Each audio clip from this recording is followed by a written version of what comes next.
Howdy do, buckaroos. Breaking out the shape builds.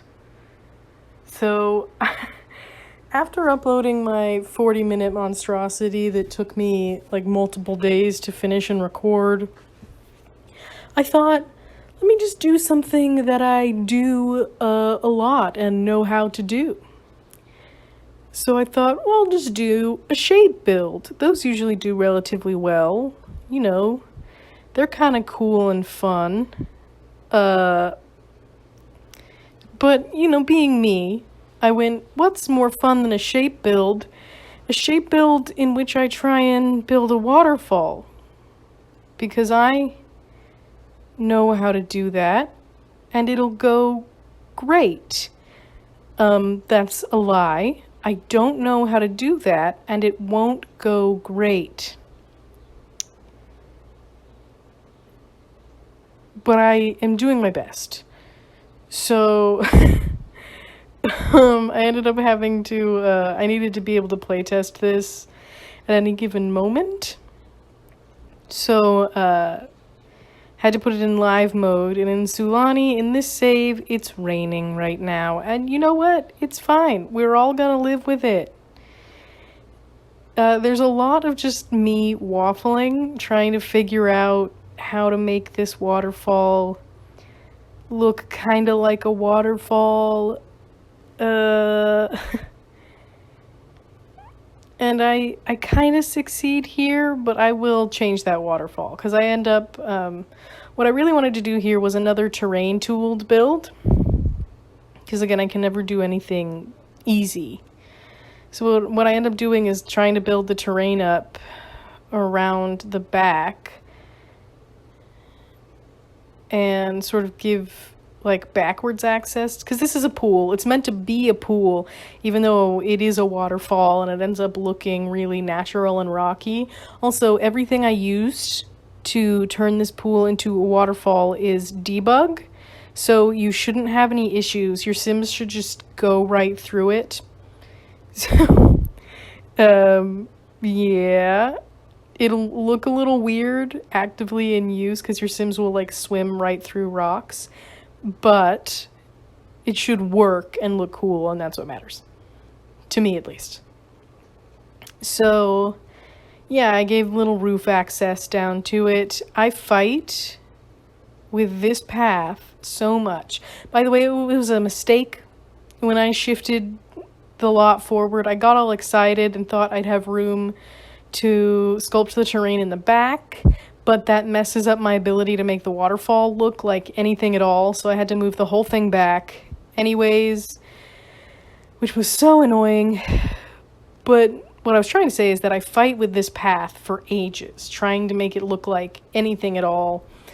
And what I ended up doing was just extending that path by the pool out to essentially to those stairs, and I deleted those stairs and built new stairs between the two, because I was just being a fool. I was just being a total fool. It was really a very long time that I just sat there fighting with it before I realized I was being stupid. So there you go. That was me realizing I was being stupid. Yeah. And then I build up the terrain in the back here, but that kind of goes away. I have to shift it back so I can make the waterfall work again, which is my bad.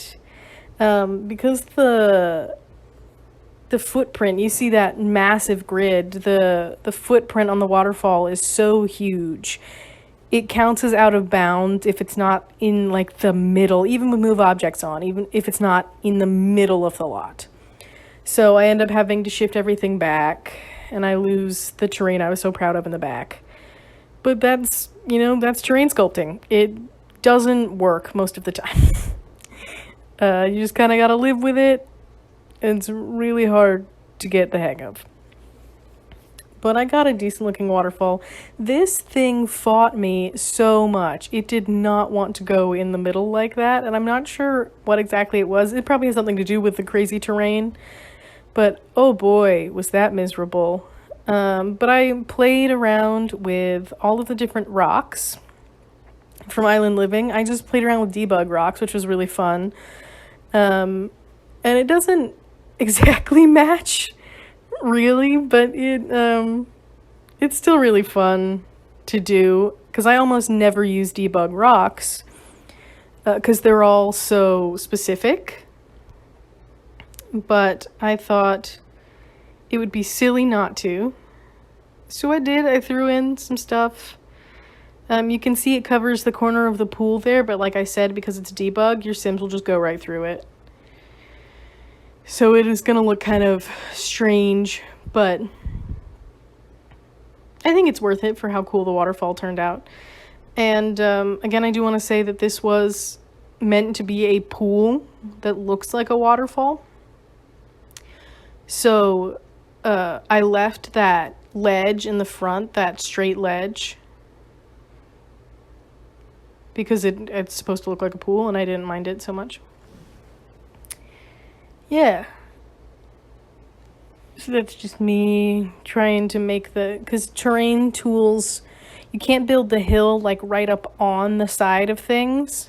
And since pools kind of, the game kind of IDs them as rooms, it doesn't let you push the terrain tool right up alongside it. So I just kind of stuck some rocks and stuff along it so that you couldn't tell. Also, because we still can't paint like ceilings, there was these gross gray edges on the path that I really hated, so I edged everything in plants, and I think it looks okay. Good times. This is still a pool, and I wanted to make it clear that it was a pool, so I put some little pool stuff in it. I really only used 2 plants in all of the landscaping, but I wanted it to look like intentionally landscaped. You know those resorts where it's just almost uncanny valley because it's clearly landscaped, but it's supposed to look like the nature surrounding it? I tried to do that. I don't know if I accomplished it, but I had fun, and that's what matters.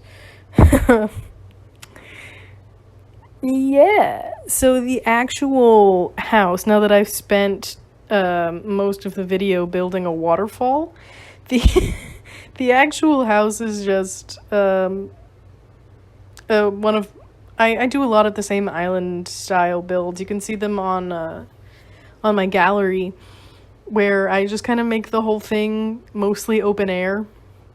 Lots of natural light, lots of breathability. All that's in the heart is a bed and a kitchen. The bathroom is that little outhouse down in the front of the lot. And I just put windows in everywhere.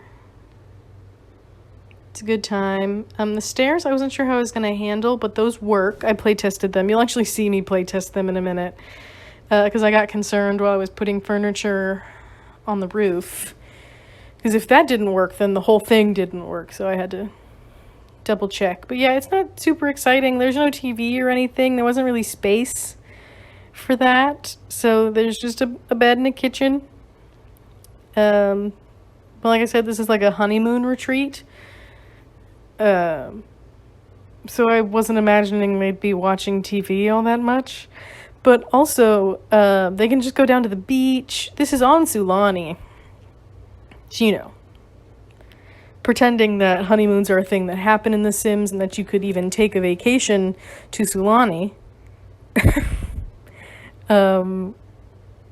You should be able to enjoy all the island amenities, and then you don't need a TV in your little honeymoon retreat home that is shaped like a heart and that I didn't want to try and fit a television into. It's fine. I'm sure it's fine. Yeah, I'm pretty happy with it. I know it's very basic, but after I built that waterfall, I was done. I was like, no thanks. I'm just gonna do something else now. No more waterfall. I'm gonna put details in anything else. The bathroom is pretty open air too. I don't know why I do that, but I don't know. I think it looks cool, so it doesn't super matter that it. And you could probably slide those shades. I always think in those windows that you could probably slide them so that it's not quite so open. I don't know. I like those. I know I was watching a simmer once who said they didn't like how many just straight open windows there are in this and like Jungle Adventure, but I do like that. I think it's cool. I think it's a very specific style. Like, I wouldn't put that in a Suburban, but well, this is me playtesting the stairs.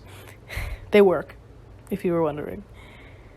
I just put like some seating on top, you know how it is, some torches. I thought about making this an off-grid lot, but I didn't want to mess with that. That's such a hassle, so I just didn't. Anyway, yeah. I know that's pretty basic, but I think it's cute and it was fun. So like and subscribe. And let me know how you feel if you want me to build more random shape things, because this is a good way to just like zone out. I really do like trying to figure out how to fit stuff into shapes. So yeah, see you later.